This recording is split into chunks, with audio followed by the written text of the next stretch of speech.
ஜெபம் மகா பரிசுத்தமும் கிருபை இரக்கம் நிறைந்த நல்ல தகப்பனே சுவாமி, இந்த அருமையான ஜெப வேலைக்காக இந்த சாயங்கால வேளையில நம்முடைய பிள்ளைகளோடு இணைந்து ஜெபிக்க கொடுத்த இந்த தருணத்திற்காக நன்றியோடு கூட துதிக்கிறோம், ஸ்தோத்தரிக்கிறோம். ஆண்டவரே தகப்பனே, எப்பொழுதும் கூட ஆண்டவரே இந்த கிரைஸ்ட் சென்டருக்கு மொழியாக ஆண்டவரே நம்முடைய பிள்ளைய கொடுக்க போற அந்த சத்தியத்தையும் சாட்சியும் நீங்க ஆசீர்வாதத்தை தரும்படியாக நம்முடைய சமூகத்துல கெஞ்சுகிறோம். நம்முடைய பிள்ளைய அபிஷேகித்து ஆண்டவரே சாமி தகப்பனே ரெட்டிப்பான ஆவியினால நிரப்பி எனக்கு எங்களுக்கு ஏற்ற வார்த்தைகளை நீங்க பருத்துல இருந்து அனுப்பி தரணும்னு நம்முடைய சமூகத்துல கெஞ்சுகிறோம். நம்முடைய பிள்ளைய நீர் மறைத்து நீர் வெளிப்படும்படியாக நம்முடைய சமூகத்துல தாமே கெஞ்சுகிறோம் சுவாமி. ஆண்டவரே தகப்பனே, ஒரு விசை கூட எங்களை தகுதிப்படுத்துங்க ஆண்டவரே. கேட்கிற வார்த்தைகள் சாட்சிகள் சுவாமி பிரயோஜனமா இருக்கத்தக்கதாக சுவாமி நாங்களும் 1, 30, 60, 100 பலன் தரக்கூடியவர்களாக என்னை எங்களை நீங்க மாற்றும்படியாக நம்முடைய சமூகத்துல தாமே நாங்க கெஞ்சுகிறோம் சுவாமி. அடியாக பிள்ளையுடைய நாவல் நம்முடைய வார்த்தைகளை வைப்பீராக தகப்பனே. அப்பா தகப்பனே, ஆண்டவரே நீர் எங்க பிள்ளையை கொண்டு என்ன பேச சித்தமா இருக்கிறீரோ அதை பேசும்படியாக நாங்கள் அறிந்து கொள்ளும்படியாக நீங்க கிருபை தாங்க சுவாமி. ஆண்டவரே மனுஷன் 40 மாத்திரமல்ல தேவனுடைய வாயிலிருந்து புறப்படுகிற ஒவ்வொரு வார்த்தையினாலும் பிழைப்பான் என்று எழுதியிருக்கிறோமாக சுவாமி. ஆண்டவரே தகப்பனே, நாங்களும் பிழைக்கத்தக்கதான வார்த்தைகளை நீர் எங்களுக்கு அனுப்பி தரணும்னு சொல்லி நம்முடைய சமூகத்துல கெஞ்சுகிறோம் சுவாமி. விரத்த கொடைகளாக சகோதரியை மறைத்து கொள்ளும்படியாக ஜெபிக்கிறோம் சுவாமி. மீதியான வேளையில் எங்களோடு கூட இருந்து வழி நடத்துங்க ஆண்டவரடியாக. எல்லா நெட்வொர்க் ப்ராப்ளங்கள், எலக்ட்ரிசிட்டி ப்ராப்ளங்கள் எல்லாவற்றையும் நம்முடைய கண்ட்ரோலுக்குள்ளாக வைக்கும்படியாக நம்முடைய சமூகத்துல கெஞ்சுகிறோம் சுவாமி. மீதியான வேளையில கூட இருந்து வழி நடத்துங்க. எல்லா துதிக்க மகிமையில அம்மக்கே செலுத்துகிறோம். மீட்பர் ரட்சகருமாகிய இயேசு கிறிஸ்து நாமத்தினால ஜெபிக்கிறோம் எங்கள் ஜெபங்கட ஜீவன நல்ல தகப்பனே, ஆமென். தேவனுக்கு பிரியமானவர்களே, உங்கள் ஒவ்வொருவரையும் ஆண்டவராக இயேசு கிறிஸ்துவின் நாமத்தினாலே கிரைஸ்ட் சென்டர் ஹோம் என்கின்ற அவருடைய சமூகத்தில் வரவேற்கின்றோம். இன்று நம்மத்திலே சகோதரி ரியாஸ்கரியா அவங்க இணைந்திருக்கிறாங்க. ஆண்டவருடைய வார்த்தையும் அவங்களுடைய அனுபவ சாட்சியும் நம்மத்திலே பகிர்ந்து கொள்ள இருக்கிறாங்க. நாம் அவங்களுடைய அனுபவ சாட்சியும் அதை தொடர்ந்து தேவனுடைய வார்த்தையாக அவங்க எடுத்துக்கொண்ட தலைப்பு கிறிஸ்துவுக்குள்ளான வைராக்கியம் என்கின்ற தலைப்புல எசாயா 43 அதிகாரத்துல 21 வசனம், இந்த ஜனத்தை எனக்கென்று ஏற்படுத்தினேன், இவர்கள் என் துதியை சொல்லி வருவார்கள் என்கின்ற வசனத்தின் அடிப்படையில கூட நாம் சாட்சியை கடந்து தேவ செய்தியை கேட்போம். இப்போது கூட நாம் சாட்சிக்கு கடந்து செல்வோம். ஓவர் டு சிஸ்டர் ரியா அவர்கள். Praise the Lord, praise the Lord. கர்த்தருக்கு ஸ்தோத்திரம். நான் என்னோட வேர்ட்ஸ் கிளியரா இருக்கா? கிளியரா இருக்கு சிஸ்டர். Praise the Lord. சிறிய ஜெபத்தை செய்து ஆரம்பிக்கலாம்.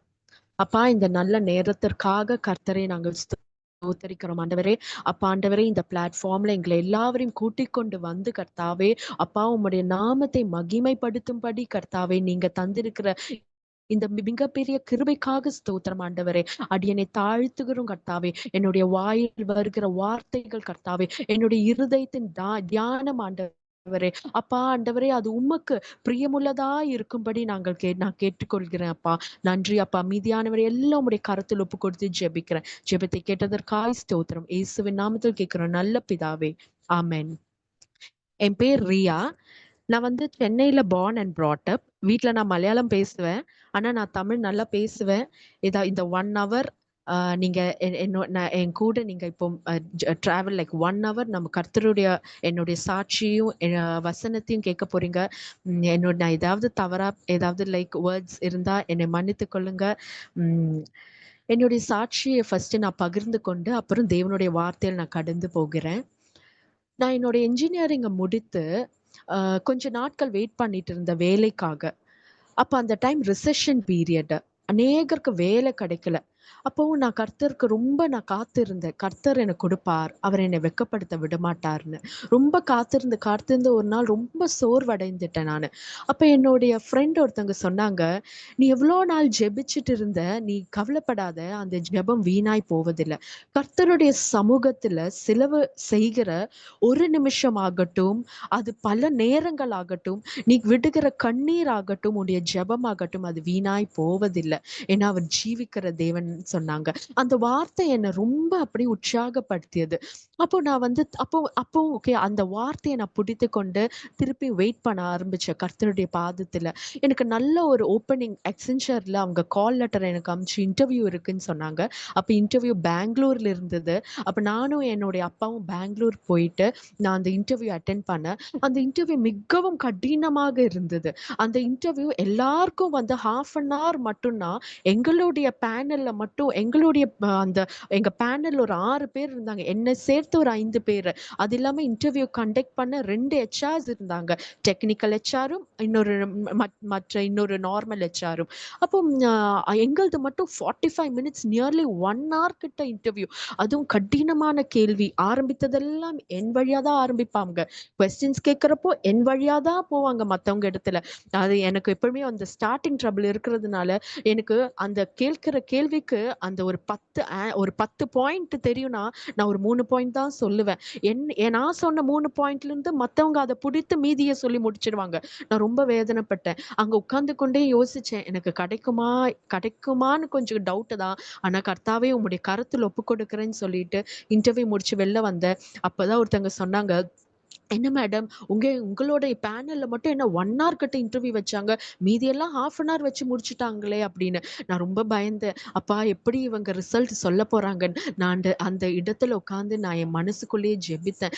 ஏன்னா அந்த இன்டர்வியூ வந்து ஒரு ஞாயிற்றுக்கிழமை ஆனா நான் வந்து ஆராதனைக்கு நான் தவறாம போகிற ஒரு பொண்ணு நானு. நான் அதை விடவே மாட்டேன். அப்போ அன்னைக்கு ஞாயிற்றுக்கிழமை ஆராதனைக்கு நான் பங்கு கொள்ளவில்லை. அப்ப எல்லாரும் என்னோட ரிலேட்டிவ்ஸ், என்னோட சர்ச் மெம்பர்ஸ் எல்லாருக்குமே என்ன தெரியும்.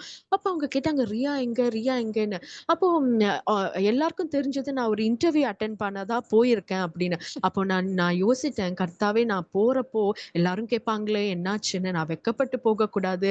அப்பா பல மைல்கள் தாண்டி நான் வந்து சென்னையை தாண்டி அப்படி எங்கேயுமே போனதில்லை. போனா கேரளா போவேன், அப்பா அம்மா கூட போயிட்டு வந்துருவேன். பெங்களூர் எனக்கு அது புதிய ஒரு இடமாக இருந்தது. அப்ப நான் சொன்னேன், ஏசப்பா நான் இங்க வந்திருக்கேன், எனக்கு இங்க யாருமே தெரியாது. ஆனாலும் கர்த்தாவே நீங்க என்னை வெட்கப்படுத்த விட மாட்டீங்கன்னு அந்த ஒரே நம்பிக்கை மட்டும் எனக்குள்ள இருக்கப்பா அப்படின்னு சொல்லிட்டு காத்திருக்கிறப்போ அவங்க வந்து அந்த பேரை ரீட் பண்ணாங்க, யாரெல்லாம் செலக்ட் ஆயிட்டாங்கன்னு. அப்ப அந்த பேர்ல தேவனுடைய கிருபையில என் பேரும் இருந்தது. எனக்கு ரொம்ப சந்தோஷமா இருந்தது. அப்படியே எனக்கு ரொம்ப டவுட்டாவும் இருந்தது, என் பேர் இருந்ததா? எப்படி அப்பா? எனக்கு ரொம்ப நான் ஆன்சர் எல்லாமே சொன்னேன். ஆனாலுமே எனக்கு வந்து ஒரு சாட்டிஸ்ஃபேக்ஷன் இல்ல எனக்கு. ஏன்னா என்னோட பேனல்ல கோல்ட் மெடலிஸ்ட் இருந்தாங்க, டாப்பர்ஸ் இருந்தாங்க. அவங்க மத்தியத்திலும் கர்த்தர் என்னை கைவிடாம அந்த கோல்ட் மெடலிஸ்ட் பொண்ணுக்கு இந்த வேலை கிடைக்கல. ஆனா கர்த்தருக்கு தெரியும் இந்த வேலை எனக்கு மிகவும் முக்கியமானது. அவர் என்னை வெட்கப்படுத்தாம அந்த வேலை கொடுத்தாங்க. அப்போ நான் சென்னைக்கு வந்து நான் எல்லார்கிட்டயும் சந்தோஷமா சாட்சி சொன்னேன், கர்த்தர் தான் எனக்கு இதை கொடுத்தார் அப்படின்னு. அப்புறம் எனக்கு கொஞ்ச நாளுக்கு அப்புறம் எனக்கு அந்த ஆஃபர் லெட்டர் வந்து நான் வேலைக்கு சேர்ந்தேன். அப்ப என் கூட நிறைய பேர்கள் சேர்ந்தாங்க. ஒரு 3 மாதம் ட்ரெய்னிங் இருந்தது. அப்ப 3 மாதம் ட்ரெய்னிங்க்கு அப்புறம் ஒரு எக்ஸாம் வைப்பாங்க. 3 எக்ஸாம் வைப்பாங்க. அந்த 3 எக்ஸாம்லயும் நம்ம ஜெயம் எடுக்கணும். அப்பதான் நம்ம வந்து கன்டின்யூ பண்ண முடியும் இந்த கம்பெனில அப்படின்னு சொல்லிட்டாங்க. அப்போ நெறைய பேர் வந்துட்டு அந்த எக்ஸாம்ல கிளியர் பண்ணாம அப்படியே விட்டுடுவாங்க. கன்டின்யூ பண்ண விட மாட்டாங்க. அனுப்பி விட்டுருவாங்க. அப்பவும் நான் சொன்னேன், அப்பா நான் இவ்ளோ தூரம் உள்ள வந்துட்டேன். எல்லார்கிட்டயும் சொல்லிட்டேன்ப்பா. அப்பா நான் வெட்கப்பட்டு போகக்கூடாது. இதுலயும் நீங்க எனக்கு ஜெயம் தரணும்னு. கர்த்தர் கிருபையில அதுலயும் அவர் எனக்கு ஜெயம் கொடுத்துட்டாரு. அப்ப நான் ஒரு நாள் நான் அப்படியே ஆபீஸ்ல இருந்து வீட்டுக்கு அந்த ரிசல்ட் எல்லாம் ஜெயமாய் மாறிய பின்பு நான் அந்த வீட்டிற்கு வந்துட்டு இருக்கிறப்போ நான் யோசிச்சேன், அப்பா நான் கேட்கறதெல்லாம் நீங்க தரீங்களே, நான் அவ்வளோ எனக்கு ஒன்றுமே தகுதி இல்லாதவப்பா நானு. ஆனா நான் கேட்கறது நீங்க தரீங்களேப்பா. நான் உங்களுக்கு ஏதாவது நான் செய்யணும் அப்பா அப்படின்னு சொன்னேன். ஆனா நான் சொன்னேன், நீங்க தான் எல்லாமே உங்ககிட்ட இருக்கே, நீங்க தான் எல்லாத்துலயும் சர்வ வல்லவராச்சே, நான் என்னப்பா உங்களுக்கு தர முடியும்? ஆனா நான் உங்களை சந்தோஷப்படுத்தணும், நீங்க என்னில் மகிமைப்படணும்ப்பா. நீங்க இந்த கம்பெனில சாட்டர்டே வந்து லீவ் எங்களுக்கு. அப்ப நான் சொன்னேன், ஒரு சாட்டர்டே வந்துட்டு நான் வந்து ஜெபிக்கிறேன்ப்பா. அந்த ஜெபத்துல நீங்க மகிமை அடையணும், நீங்க சந்தோஷமா இருக்கணும். ஏன்னா எனக்கு வேற என்ன உங்களுக்கு கிஃப்ட் குடுக்கணும்னு எனக்கு தெரியலப்பா. ஆனா நீங்க சந்தோஷமா இருக்கணும் அந்த நாளுன்னு சொல்லிட்டு நான் ஏசப்பா கிட்ட இப்படி பேசிட்டே வரேன். அப்பா சாட்டர்டே வந்து அம்மா அப்பா வேலைக்கு போயிடுவாங்க. அதுக்கப்புறம் நான் வந்து ஜெபத்துல உட்காருவேன். நீங்க அதுல மகிமைப்படணும். நான் நல்லா உம்மை ஆராதிக்கணும். எனக்கு தெரியும் உங்களுக்கு ஆராதிக்கிறது ரொம்ப பிடிக்கும் என்று தெரியும். ஏன்னா நாங்க அதற்கு தானே அழைக்கப்பட்டோம். உம்மை ஆராதிக்க தானே நாங்க அழைக்கப்பட்டோம். நீங்க அதுல மகிமைப்படுவீங்கன்னு எனக்கு தெரியும்பா. நீங்க அதுல சந்தோஷப்படுவீங்க தெரியும்பான்னு சொல்லி நான் வந்து சொன்னேன், "அப்பா இந்த டேட்ல இந்த சாட்டர்டே நான் வந்துட்டு உட்காருவேன். நீங்க தான் நீங்க என் கூட இருக்கணும். நீங்க மகிமைப்படணும்னு" எல்லாம் பிளான் பண்ணிட்டு, நான் அந்த சாட்டர்டே வந்தோனே அம்மா, அப்பா வேலைக்கு போனதுக்கப்புறம் நான் இந்த வீட்ல இருக்கிற சிறிய வேலைகளை செய்து முடித்து, கர்த்தருடைய பாதத்துல நான் அமர்ந்து உட்கார்ந்தேன். நான் கதவுகள் எல்லாம் பூட்டினேன். பூட்டிட்டு நான் உட்கார்ந்து நான் வந்துட்டு வசனம் வாய்த்து பாடல்கள் பாட ஆரம்பித்தேன். பாட்டு பாடி, பாடி ஒரு சிடி வந்து என்னுடைய மாமா, என்னுடைய அம்மாவுடைய பிரதர் அவங்க வந்து எனக்கு குடுத்தாங்க. அந்த சிடி வந்து எனக்கு கொஞ்ச நாட்கள்ல முன்னாடி குடுத்தாங்க. அப்ப அந்த சிடிய நான் போட்டு கேட்கிறப்போ, எனக்கு எனக்கு ஒரு ஹேப்பியாவே இல்ல. ஓ! எனக்கு அவ்வளவா டச்சிங்கா இல்ல. அது ஒரு கிறிஸ்டியன் சிடி தான். ஒரு சாங்ஸுலோட சிடி தான். எனக்கு அவ்வளவா டச்சிங்கா இல்ல. அப்ப நான் வந்து அது ஒரு மூலைக்கு தள்ளி வச்சுட்டு, நான் விட்டுட்டேன். அந்த சிடியோட விஷயத்தையே நான் மறந்துட்டேன் அப்புறம். அன்னைக்கு வந்து என் கண்ணுல அந்த சிடி பட்டுச்சு. அப்புறம் சரி, சரி இத திருப்பியும் போட்டு பார்க்கலாம் என்று அந்த சிடிய போட்டு நான் ஆராதிக்க, ஆராதிக்க என்னையே அறியாம நான் ஆராதிக்க ஆரம்பிச்சேன். கரங்கள உயர்த்தி, முழங்கால் படியிட்டு, அப்பா எனக்கே தெரியாம நான் ஆராதிக்க, ஆராதிக்க, ஆராதிக்க அப்படியே எனக்கு தேவனுடைய பிரசன்னம் என்னுடைய மத்தியத்துல இறங்கியது. எனக்கே தெரியாம நான் கண்ணீர் விட்டு அழுக ஆரம்பிச்சேன். ஆராதிக்க, ஆராதிக்க அப்படியே நான் அழுவுறேன். என் கண்ணுலருந்து தண்ணீர் வந்து கொண்டே இருக்கிறது. நான் வந்து சொல்றேன் என்னையே அறியாம, "அப்பா நான் பாவம் பண்ணிட்டேன்ப்பா. என்னை நீங்க மன்னிக்கணும் ஆண்டவரே. என்னுடைய பாவங்களை நான் ஏற்று கர்த்தரிடத்துல நான் வந்து அதை ஏறெடுத்து ஜெபிக்கிறேன். நான் இந்த பாவம் பண்ணிட்டேன், அந்த பாவம் பண்ணிட்டேன். உம்மை விட்டு நான் பல நாட்கள் விலகி இருந்தேன். சுயநலமா இருந்தேன் ஆண்டவரே. இப்ப நீங்க தந்ததுனால நான் ஓடி வரேன். இப்படியெல்லாம் நான் இருக்கிறேன்ப்பா." அப்படின்னு நான் ரொம்ப கண்ணீரோடு நான் அழுதேன். அழுது, அழுது, அழுது, அழுது முடித்த பின்ன அவர் எனக்கு வந்து எனக்குள்ள அந்த ஒரு அக்கினி எனக்கு அந்த அந்த ஒரு பிரசன்ஸ் ஆஃப் ஹோலி ஸ்பிரிட் எனக்குள்ள அத உணர நான் முடிந்தேன். அப்படியே நான் உணர்ந்தேன். அப்படியே என்னை அறியாமலேயே நான் அந்நிய பாஷையில பேச ஆரம்பித்தேன். நான் வந்து அதுதான் எனக்கு அது ஒரு first experience encountering with Holy Spirit. அது என்னுடைய ஃபர்ஸ்ட் அனுபவம். எனக்கு அதுக்கு முன்னாடி எப்படி இருக்கும்னுலாம் எனக்கு தெரியாது. ஆனா அன்னைக்கு வந்து அப்படியே ஒரு ஹீட் அந்த கர்த்தருடைய பிரசன்னம், ஆவியானவருடைய நிரப்புதலை நான் உணர்ந்த அந்த நாள்ல நான் ரொம்ப சந்தோஷமாயிட்டேன். அப்ப நான் வந்து எல்லாம் அது ஒரு ஹால்ஃப் டே அந்த பிரேயர் போயிடுச்சு. எல்லாம் முடித்து எனக்கு மனசே இல்ல அத முடிக்கணும்னு. ஏன்னா எனக்கு ஃபீல் ஆகுது, அப்பா நான் முடித்துட்டேன்னா, நீங்க நீங்க நீங்க போயிடுவீங்களோ! அந்த பிரச்சனை எனக்கு வந்து நிரந்தரமா வேணும் அப்படின்னு ரொம்ப ஏங்கினேன். அப்ப எல்லாம் ஜெபித்து முடித்துக்கு அப்புறம் சொன்னேன், அப்பா நான் உங்கள சந்தோஷப்படுத்தணும்னு நெனச்சேன். ஆனா நீங்க என்னை நிறைவாய் நீங்க நிரப்பிட்டீங்க. என்னை நீங்க நிறைவாய் நீங்க சந்தோஷப்படுத்தினீங்கப்பா. நீங்க நீங்க ரொம்ப என் மேல் பிரியமா இருக்கிறீங்கப்பான்னு நான் வந்து ரொம்ப கர்த்தரிடத்துல இன்னும் அதிகமாக நான் நெருங்கி வர ஆரம்பித்தேன். அதுக்கப்புறம் எப்ப எனக்கு அந்த அபிஷேகத்தின் அனுபவம் எனக்கு கிடைத்ததோ, அதுலருந்து எனக்கு வந்து நீ வந்து முழுக்க ஞானஸ்தானம் எடுக்கணும். நான் வந்து ஒரு சைல்ட் பேப்டிசம் எடுத்திருக்கேன். அதனால நான் இந்த முழுக்க ஞானஸ்தானத்துல எனக்கு அவ்வளவா எனக்கு தெரியாது. எனக்கு அதுல விசுவாசமும் இல்ல. அண்ட் நான் வந்து என்னுடைய நான் டினாமினேஷன் வந்து மர்த்தோமா பேக்ரவுண்ட்லேருந்து வரேன். யாருமே எங்க வீட்ல ரட்சிக்கப்படல. என்னுடைய அம்மாவுடைய அக்காவும், அவங்க வீட்டாரும் அவங்க தான் முதலாவது ரட்சிக்கப்பட்டாங்க. அவங்க ஒரிஸ்சால ஊழியம் பண்ணி கொண்டிருக்காங்க. அடுத்ததாவது என்னோட மாமான்னு சொன்னேன்ல, அவங்களுடைய மனைவி அவங்க தனியா ரட்சிக்கப்பட்டாங்க. ஸோ எங்க வீட்ல இவங்க 3 பேர் மட்டும் தான். என்னுடைய ஸ்பிரிச்சுவல் பேரண்ட்ஸ்ன்னு சொன்னா ஃபர்ஸ்ட் இவங்க தான். என்னை மிகவும் அதிகமாக கர்த்தருக்குள் இவங்க தான் என்ன நடத்துனாங்க. ஸோ அவங்க எனக்கு ரொம்ப உற்சாகப்படுத்தி சொல்லியிருக்காங்க நெறைய விஷயம். ஆனா எனக்கு இந்த ஞானஸ்தானம் பற்றி எனக்கு முழுமையா எதுவுமே தெரியாது. அப்போ ஆனா எனக்கு உள்ள பேசிட்டே இருக்கும் ஆவியானவர். நீ முழுக்க ஞானஸ்தானம் எடுக்கணும். முழுக்க ஞானஸ்தானம் எடுக்கணும். அப்ப எனக்கு வந்து என்ன இப்படி சொல்லிட்டே இருக்காங்களே! நான் நான் அது உள்ளுக்குள்ள அது பேசிட்டே இருக்கும். நான் பாட்டுக்கு மீட்டிங்ஸ் அட்டெண்ட் பண்ணுவேன். நான் நார்மல் லைஃப் லீட் பண்ண ஆரம்பித்தேன். அப்போ ஒரு நாள் வந்துட்டு நான் இந்த சண்டேஸ் ஈவினிங் நான் வந்து பிரேயர் போவேன். அப்ப ஏலிம் சர்ச்ல கோடம்பாக்கத்துல இருக்கிற ஏலிம் சர்ச்ல நான் போனப்போ, அவங்க சொன்னாங்க இது மாதிரி அடுத்த வருகிற ஞாயிற்றுக்கிழமை ஞானஸ்தானம் குடுப்பாங்க. யாருக்கெல்லாம் உங்களுக்கு விருப்பம் இருக்கோ, நீங்க வந்து பேர கொடுத்துட்டு போங்க அப்டின்னாங்க. அப்ப எனக்கு பேர் கொடுக்க கூட பயம். ஏன்னா, என் கூட என் மாமா எல்லாம் இருக்காங்க. அவங்க கூட தான் நான் வந்துட்டு ஆராதனைக்கு போவேன். ஏன்னா, என்னோட ஆன்டி, மாமாவுடைய மனைவி வந்து நல்ல ஒரு ஜெபிக்கிற ஒரு தாயார் அவங்க. அவங்க வந்துட்டு என்னை எப்பவுமே கூட்டிக் கொண்டு போய் எங்கேயாவது மீட்டிங் இருந்தா, அவங்களும் மாமாவும், உங்க பசங்களும் நானும். நாங்க எல்லாம் தான் நாங்கலாம் ஒண்ணா நாங்க போவோம் மீட்டிங்க்கு. அப்போ எனக்கு பயம். ஐயோ! அவங்க பார்த்துருவாங்களோ! என்னை ஏதாவது சொல்லிடுவாங்களோன்னு ஒரு பயம் எனக்கு. நான் பேர் குடுக்க கூட யோசிச்சேன். பேர் மோஸ்ட்டா நான் குடுக்கவே இல்ல. எனக்கு தெரிஞ்சு நான் பேர் குடுக்கல. அப்படியே வீட்டுக்கு வந்து அந்த 1 வீக் எனக்கு மனசு ஒரு மாதிரி கன்ஃபியூஷனாவே இருந்தது. என்னப்பா இப்படி டப்புன்னு அடுத்த ஞாயிற்றுக்கிழமை ஞானஸ்தானம்னு சொல்லிட்டாங்களே! நான் ப்ரிப்பேர்டாவே இல்லையே! நான் என்ன பண்ணுவேன்? அப்படி இப்படி யோசிக்கிறேன். அப்போ என்னுடைய அம்மாவுடைய அக்கா, நான் சொன்னேன்ல ரட்சிக்கப்பட்டு அவங்க ஊழியம் செய்றாங்கன்னு சொன்னா, அவங்க வந்திருந்தாங்க வீட்டுக்கு. அப்ப நான் வந்து அவங்க பக்கத்துல உட்கார்ந்து கேட்டேன். ஆனா, ஆன்டி இது மாதிரி ஞானஸ்தானம் எடுக்கணுமா? அது என்னது? அப்படின்னு கேட்டேன். அப்ப அவங்க என்கிட்ட ஒரே ஒரு எக்ஸாம்பிள் தான் சொன்னாங்க. உன் முன்னாடி வந்துட்டு ஒரு பாட்டில்ல தேன் வச்சிருக்கேன். அந்த தேன நீ பார்க்கும்போது, சும்மா ஜஸ்ட் உன் கண்ணால பார்க்கும்போது, அது உண்மையான அதோடைய ருசி, அதோடைய அந்த டேஸ்ட் உனக்கு தெரியாது. நீ அந்த பாட்டில ஓப்பன் பண்ணி, அந்த மூடிய திறந்து, அத நீ நாவுல அந்த ஒரு ஒரு ட்ராப் வச்சு பாரேன். அப்பதான் தேனுனா என்னன்னு உனக்கு புரியும். அதுவரைக்கும் பார்த்துட்டே இருந்தா, அதோட கலர் வேணா உனக்கு அட்ராக்ஷனா இருக்க. நல்ல கோல்டன் கலரு, நல்லா இருக்கு, ஜெல்லியா இருக்கு அப்படி. ஆனா நீ ருசித்து பார்க்கும்போது தான் அந்த உண்மையான அந்த ஒரு அனுபவம், அந்த ஒரு டேஸ்ட் உனக்கு புரியும். அது மாதிரி தான். நான் உனக்கு நீ ரட்சிக்கப்படணும்னு எனக்கு ஆசைதான். நீ ரட்சிக்கப்படணும். நீ ஞானஸ்தானம் முழுக்க ஞானஸ்தானம் நீ எடுக்கணும். நீ எடுத்து பாரு. உன்னோட விருப்பம். நான் ஃபோர்ஸ் பண்ண மாட்டேன். எல்லாம் உம்முடைய விருப்பம் தான். நீ எடுத்து பாரு. நாங்க அத எடுத்து பார்த்து, அதை ருசி பார்த்து, அது நல்லது என்று நாங்கள் அறிந்திருக்கிறோம். அதேதான் உனக்கு நான் சொல்றேன். நீ எடு. நல்லதுன்னா நீ கன்டின்யூ பண்ணு. இல்லன்னா நீ கர்த்தரிடத்திலே நீ கேள்வி கேளு அப்படின்ட்டாங்க. அவங்க சொல்லிட்டு போயிட்டாங்க. எனக்கு ரொம்ப கன்ஃப்யூஷன். என்னடா இப்படி சொல்லி முடிச்சுட்டாங்களேன்னு. அப்ப நான் கேட்டேன், "ஏசப்பா இவ்ளோ நீங்க பண்றீங்க. சரி உங்கள நம்பி நான் இதுல இறங்கிடுறேன். இது எப்படி இருக்கு?" எனக்கு அப்போ ஞானஸ்தானம்னா ஏதோ ஒரு பெரிய எனக்கு அப்ப என்னன்னே தெரியாது எனக்கு. அப்ப ஏன்னா நான் சிறு வயதுல எடுத்ததுனால, அப்ப எனக்கு அந்த அளவுக்கு உள்ள மெச்சூரிட்டி எனக்கு இல்ல. அந்த அளவுக்கு ஒரு ஞானம் எனக்கு இல்ல.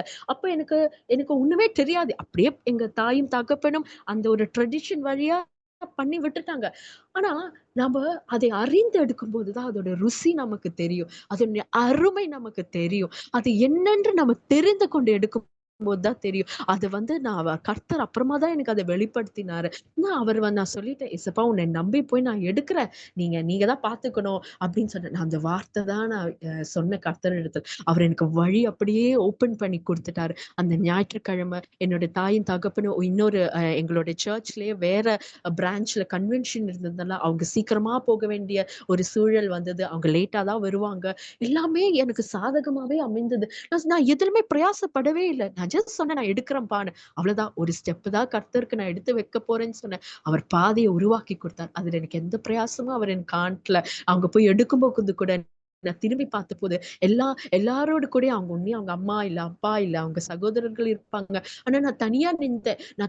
அப்போ நான் ரொம்ப வேதனைப்பட்டேன். அப்பா நான் தனியா நின்னு எடுக்கிறேன்ப்பான்னு. ஆனா அவர் என் கூட இருந்தார். தாய்க்கு தாயுமாய், தகப்பனுக்கு தகப்பனுமாய், இம்மட்டுமாய் அவர் என்னை நடத்தி கொண்டு வந்தார். அவ்ளோ ஒரு அழகான ஒரு அனுபவத்துக்குள்ள அவர் என்னை கொண்டு போனாரு. அப்ப நான் கர்த்தர் கிருபையில் நான் நான் ஞானஸ்தானம் எடுத்து முடித்து, நான் வீட்டுக்கு வந்தேன். நான் எடுத்த எந்த ஒரு அறிகுறியுமே யாருக்கும் தெரியாது. நான் யாரிடத்திலயும் சொல்லல. அதுக்கப்புறமா தான் என் வாழ்க்கையில ஒரு டர்னிங் பாயிண்ட்டா இருந்தது. என் வசனத்தை வாசிக்கணும்ன்ற வைராக்கியம் வந்தது எனக்கு. வசனம் வாசிக்கணும் அப்படின்னு. இன்னொன்னு வந்து நான் போற அந்த சபையில வந்து எனக்கு ரொம்ப பிடிக்கும். கைத்தட்டி ஆராதிக்கணும். எனக்கு குடுத்திருக்க இந்த அபிஷேகத்த நான் எப்படியாவது வளர்த்துக்கணும்ன்ற அதுக்கப்புறம் ஆசை வர ஆரம்பிச்சுச்சு. அப்போ நான் நினைச்சேன், நான் போற சபையில யாருமே கை தட்ட மாட்டாங்களே! சவுண்டா பாட மாட்டாங்களே! அந்த புக்ல இருக்கிற பாட்டு பாடணும். அவ்வளோதானே அபிஷேகம் நிறையலே! அப்ப நான் எப்படி இத வளர்த்து கொண்டு போவேன்? ரொம்ப வேதனைப்பட்டேன். நான் வந்து அ நான் நினைக்கிறேன் ஒரு 6 மாசம் கிட்ட 1 இயர் எனக்கு ஞாபகம் இல்ல. நான் சொல்லிட்டேன், "ஏசப்பா நீங்க எனக்கு ஆவிக்குரிய சபை எனக்கு காட்டலன்னா, அதுவரைக்கும் நான் வந்து இந்த சபையில நான் வந்து கம்யூனியன் எடுக்க மாட்டேன் ஏசப்பா. நீங்க எனக்கு காட்டணும். நல்ல ஒரு ஆவிக்குரிய சபையில என்ன நீங்க கொண்டு போணும். அப்பதான் நான் கம்யூனியன் எடுப்பேன்னு" சொல்லிட்டு நான் நினைக்கிறேன் ஒரு 6 மாசம் கிட்ட 6 ஒரு வருஷம் ஞாபகம் இல்ல அவ்வளவா. நான் எடுக்கவே இல்ல. அப்ப எங்க அம்மா எல்லாம் கேட்பாங்க, "ஏன் நீ எடுக்க மாட்டேங்கிறன்னு?" திட்டிட்டே இருப்பாங்க. நான் சொன்னேன், "இல்ல அது கர்த்தருக்கு தெரியும் ஏன்னு" சொல்லி நான் விட்டுடுவேன். நான் எடுக்கவே இல்ல. வைராக்கியமா நின்றேன். நான் எடுக்க மாட்டேன். எனக்கு ஆவிக்குரிய சபையில போய் தான் நான் எடுப்பேன். நான் ஆவியில நிரம்பி, அபிஷேகத்துல நிரம்பி தான் எடுப்பேன்னு நான் ஒரு தீர்மானம் எடுத்தேன். கர்த்தர் என்னை அழகாய் என்னுடைய ஆண்டின்னு சொன்ன அவங்க ஒரு சபைக்கு போறாங்க. நான் அந்த சபையில நானும் போக ஆரம்பித்தேன். அந்த சபையில அவங்க என்ன வெல்கம் பண்ணாங்க. எதுவுமே கேட்கல. என்ன வெல்கம் பண்ணாங்க. நான் எல்லா ஞாயிற்றுக்கிழமையும் அங்க போக ஆரம்பிச்சேன். ஆனா எங்க வீட்ல எல்லா ஞாயிற்றுக்கிழமையும் எனக்கும் எங்க அப்பாவுக்கும் சண்டை வரும். எங்க அப்பா சொன்னாங்க, "நீ ஏன் இங்க வரமாட்டேங்கிற? அங்க போற." நான் சொன்னேன், "அப்பா இந்த வாட்டி மட்டும் போயிட்டு வரேன். அப்பா எனக்கு இங்க தான் போகணும்னு தோணுது." ஏதாவது சொல்லிடுவேன் அவங்க கிட்ட. போயிட்டு வருவேன். நான் ஆனா ஜெபிக்கிற ஒரே விஷயம் மட்டும்தான்ப்பா, "ஏசப்பா நான் உம்மை மட்டும் நம்பி வந்துட்டேன்ப்பா. நான் வெட்கப்பட்டு போகக்கூடாது. அந்த வெட்கப்பட்டு போகக்கூடாது." அந்த ஒரு வார்த்தை மட்டும் நான் எப்பவுமே சொல்லிட்டு இருப்பேன் ஆண்டவர்கிட்ட. அவர் நல்ல சபைய குடுத்தாங்க. வசனத்தை வாசிக்கும்போது அதனுடைய ஆழங்களை எனக்கு வெளிப்படுத்தினாரு. நான் அந்த சபைக்குள்ள போய் அந்த அவங்களோட மெசேஜஸ் எல்லாம் கேட்கிறப்போ, எனக்கு இன்னும் வசனம் கேட்க தான் நம்ம வந்துட்டு இன்னும் நம்ம கர்த்தருக்குள்ள வரும்னு சொன்ன மாதிரி, நம்ம ஆவிக்குரிய கண் திறக்கும்னு சொன்ன மாதிரி, வசனத்தை கேட்க நான் விடுதலை பெற்ற ஒன்னொன்னுத்துலயும் அடுத்ததாக நான் வந்து என்னுடைய ஆசையின்படி நான் வந்து அந்த ஆவிக்குரிய சபையில நான் போய் என் கம்யூனியனை நான் எடுத்தேன். ரொம்ப சந்தோஷமா என்னோட எல்லா ஆசைகளும் அவர் நிறைவேற்றி கொடுத்தாரு. அப்புறமா வந்துட்டு நான் வந்துட்டு இப்ப வசனத்துல ஆழமாய் வாசிக்கதான் அவர் எனக்கு வெளிப்படுத்தினாரு. நான் வாசிக்கலாமா? அப்போஸ்தலர் 2ஆம் அதிகாரம் 38ஆம் வசனமும் 43ஆம் வசனமும். அப்போஸ்தலர் நடபடிகள் 2ஆம் அதிகாரம் 38, 43. நான் வாசிக்கிறேன். மனம் திரும்பி ஞானஸ்தானம், அதோட மெயின் பாயிண்ட்ஸ் மட்டும் நான் வாசிக்கிறேன். மனம் திரும்புதல், ஞானஸ்தானம், பரிசுத்த ஆவியில் நிரம்புதல், அப்போஸ்தலருடைய உபதேசம், அந்யோன்யத்திலும் அப்பம் பிட்குதலிலும் ஜெபம் பண்ணுதலிலும் உறுதியாய் தரித்திருந்தார். அப்போ இதுல ஒரு பாயிண்ட் நான் வாசிக்கும்போ எனக்கு அப்படியே பிளாஷ்பேக் போகுது. மனம் திரும்புதல். ஆமா, நான் கர்த்தருடைய பாதத்துல அன்னைக்கு ஒரு நாள் நான் வந்து ஜெபத்துல இருந்தப்போ அவர் என்னுடைய பாவங்களை ஏற்று நான் சொல்லி நான் மனம் திரும்ப வச்சாரு ஃபர்ஸ்ட். ரெண்டாவது வந்துட்டு அவர் என்னை பரிசுத்த ஆவியில என்னை நிரப்பினாரு. மூன்றாவது நான் என்னை ஞானஸ்தானம் எடுக்க வைத்தாங்க. அடுத்தது அப்போஸ்தலரோட உபதேசம். நான் அந்த புதிய ஆவிக்குறை சபையில் போகும்போது அந்த உபதேசத்தை கேட்க வைத்தாரு. எது உண்மை, இப்படி இருக்கணும், அப்படி நடக்கணும். அந்த உபதேசத்தில் நான் வந்து அதுல இன்வால்வ் பண்ண ஆரம்பித்தேன். அடுத்தது அந்யோன்யத்திலும் அப்பம் பிட்குதலும் அங்க போய் கம்யூனியன், உண்மையான அந்த கம்யூனியன் எப்படி எடுக்கணும்னு நான் விருப்பப்பட்டனோ, அபிஷேகத்துல அது உண்மையான அர்த்தம் என்று தெரிந்து அதுல எடுத்தேன். அப்புறம் ஜெபம் பண்ணல, என்னை நல்ல ஜெபம் பண்ண வைத்தார் ஆண்டவர். நல்லா என்னை ஜெபம் பண்ணதுல அவர் என்னை ரொம்ப ஹெல்ப் பண்ணாரு. எப்படி ஜெபிக்கணும், நல்ல ஜெபிக்கணும், ஜெபிக்க கற்றுக் கொடுத்தார். அப்போ நான் நினைச்சேன், இந்த வசனம் ஜீவனாய் இருக்கிறது, இந்த வசனத்தின் படிதான் அவர் என்னை நடத்தி இருக்கிறார்னு அப்புறமா தான் நான் அதை உணர்ந்தேன். அப்போ வசனத்துல படிதான் நம்ம வாழணும். அதுதான் கர்த்தருக்கு பிரியம். அதுக்கப்புறம் நாட்கள் சென்றது. என்னுடைய அக்காக்கு திருமணத்துக்கு அவங்க அலைன்ஸ் பார்த்துட்டு இருந்தாங்க. அப்போ நான் நல்லபடியா நல்ல ஒரு கல்யாணத்தை கர்த்தர் நடத்தி வைத்தார். அப்போ எல்லாரும் அடுத்த கண்கள் என் மீது திரும்பியது. உனக்கும் நான் மருத்துவமனையிலே பார்க்கிறேன். நான் அவங்க கிட்ட எதுவுமே சொல்ல போனேன். ஏன்னா சொல்ல போனா வாக்குவாதம் வருது. அதனால நான் கர்த்தருக்கு வாக்குவாதம் பிடிக்காது. இந்த தேவையில்லாத வார்த்தைகள் பேசுறது கர்த்தருக்கு பிடிக்காது. நான் நிறைய தடவை பேசியிருக்கேன். அதனால அவருக்கு பிடிக்காது. அப்ப நான் கர்த்தரிடத்துல சொன்னேன், ஏசப்பா நான் வந்துட்டு ஒரு ரட்சிக்கப்பட்ட முழுக்க ஞானஸ்தானம் எடுத்த ஆவிக்குரிய சபையில போகிற ஒரு நல்ல குடும்பத்தில் உள்ள ஒரு மகனை எனக்கு நீங்க துணையா தாங்கப்பா. ஏன்னா எங்க அம்மா அப்பா சொன்னாங்க, எனக்கு வந்து ஆவிக்குரிய சபையில எனக்கு யாருமே தெரியாதே, ஒரு பெந்தகோஸ்து சபையில எங்களுக்கு யாருமே தெரியாதே, மருத்துவமனா எங்களுக்கு எல்லாரையும் தெரியும், ரிலேட்டிவ்ஸ் இருக்காங்க, கேரளாலனா ரிலேட்டிவ்ஸ் இருக்காங்க பாக்கிறதுக்கு, இங்கன்னா இருக்காங்க, பெந்தகோஸ்துனா யாரை நான் கேட்பேன்னு ரொம்ப அவங்க வேதனைப்பட்டாங்க. ஆனா கர்த்தர் அந்த ஏற்ற காலத்துல அவர் எனக்கு நல்ல ஒரு அலைன்ஸை கொண்டு வந்து அவர் நல்ல ஒரு திருமணத்தை எனக்கு நடத்தி வைத்தார். என்னை ஒரு சாட்சியாக அவர் நிறுத்த வைத்தாரு. அப்ப கர்த்தருடைய கிருபையினாலும் அவருடைய மகாபரிய அவருடைய அந்த ஸ்நேகத்தினாலும் நல்ல ஒரு கணவரை எனக்கு கொடுத்தாங்க. இப்போ நாங்க 2 பேரும் அப்ப சைட்வைஸ் வேலை பார்த்துக்கொண்டு எங்களால முடிந்தாலும் எங்களோட சர்ச்ல எல்லாம் நாங்க சிறு ஊழியம் செய்கிறோம். அது அப்புறம் கர்த்தர் எங்களுக்கு ஒரு அழகான ஒரு ஆண் குழந்தையை கொடுத்தாங்க. அவருக்கு குழந்தைக்கு இப்போ 2.5 வயது ஆகுது. அவங்க பேரு ஈனாக் சைமன் ஜார்ஜ். நான் வந்து ஈனாக்னு வைக்கணும்னு ரொம்ப ஆர்வமா இருந்தேன். ஏன்னா கர்த்தரோடு கூட நடந்த ஒரு மனிதன். அந்த மனிதனுக்கு குடும்பம் இருக்கு, குழந்தைகள் இருக்கு, எல்லாமே இருக்கு, நம்மள மாதிரி பாடுகள் இருக்கு. ஆனாலும் அந்த ஒரு கர்த்தர் மேல் வைத்த அந்த பிரியம் கர்த்தரோடு கூட நடக்க வைத்தார். கர்த்தர் எவ்வளவு அவரை இருந்திருக்காருன்னு நம்ம நினைச்சு பாருங்க. அவரை மரணத்தை காட்டாமல் அவர் எடுத்துக்கொண்டார். எனக்கு அந்த அந்த மனிதனை ரொம்ப பிடிக்கும். எனக்கு பைபிள் அந்த மனிதன் ரொம்ப பிடிக்கும். நான் எப்பவுமே சொல்லுவேன், அப்பா நீங்க எனக்கு ஒரு ஆண் குழந்தை கொடுத்தீங்கன்னா நான் ஈனோக்குன்னு தான்ப்பா பேர் வைப்பேன். பேர் மட்டும் இல்லப்பா, நீங்க அவங்க குழந்தையோடு கூட நீங்க நடக்கணும்னு எப்பவுமே நான் சொல்லிட்டே வருவேன். ஆனா என்னோட இருதயத்தின் வாஞ்சிகளை அறிந்து அவர் அதை நிறைவேற்றி வைத்திருக்கார். கர்த்தருக்கு ஸ்தோத்திரம். என்னை ஒரு நல்ல சாட்சியாக என்னை நிறுத்தியதற்காக ஸ்தோத்திரம். வசனத்துக்கு நேராய் நம்ம கடந்து போகலாம். என்னிடத்துல பிரதர் வந்து சொன்னாங்க, சிஸ்டர் நீங்க மெசேஜ் கொடுக்குறீங்களான்னு. அப்ப நான் யோசிச்சேன், அந்த அளவுக்கு எனக்கு தெரியாதே மெசேஜ் கொடுக்க அப்படின்னு. ஆனாலும் நான் நோ சொல்லல. ஏன்னா கர்த்தர் பார்த்து கொள்வார். கர்த்தர் ஆல்ரெடி சொல்லியிருக்காரு, ஊழியத்திற்குன்னு உன்னை அழைத்திருப்பேன்னு. சரி, அவர் ஆல்ரெடி ஒன் ஸ்டெப் நம்ம வச்சா ஹீஸ் அ வே மேக்கர். நான் ஒன் ஸ்டெப் எடுத்து வைக்கிறேன், அவர் வழி திறப்பாரு நம்பி நான் ஓகேன்னு சொல்லிட்டேன். சொல்லிட்டுக்கு அப்புறம் எனக்கு ஐயோ என்னால எதுவுமே பண்ண முடியும், எப்படி நான் என்ன கொடுப்பேன், எனக்கு எதுவுமே தெரியாதே அப்படின்னு யோசிச்சுட்டு இருந்தப்போ இந்த வார்த்தை வைராக்கியம் என்ற ஒரு வார்த்தை என் மனதுக்குள் வந்தது. வைராக்கியமா இருக்கணும் அப்படின்னு. ஏன்னா நம்ம இந்த நாட்களில ரொம்பவுமே உலகத்தின் காரியத்துக்கு தான் வைராக்கியமாக இருக்கும். அப்ப நினைச்சேன், கர்த்தருக்குள் வைராக்கியமா இருக்க வேண்டும் அப்படி நான் யோசித்துட்டு இருக்கும்போது எனக்கு இந்த வசனம் கர்த்தர் எனக்கு காண்பித்தார். ஏசாயா 43 அதிகாரம் 21 வசனம். ஏசாயா 43 அதிகாரம் 21 வசனம். இந்த ஜனத்தை எனக்கென்று ஏற்படுத்தினேன், இவர்கள் என் துதியை சொல்லி வருவார்கள். இந்த ஜனத்தை எனக்கென்று ஏற்படுத்தினேன். அப்போ நம்ம வந்து கர்த்தரால தெரிந்து கொள்ளப்பட்ட ஜனம்.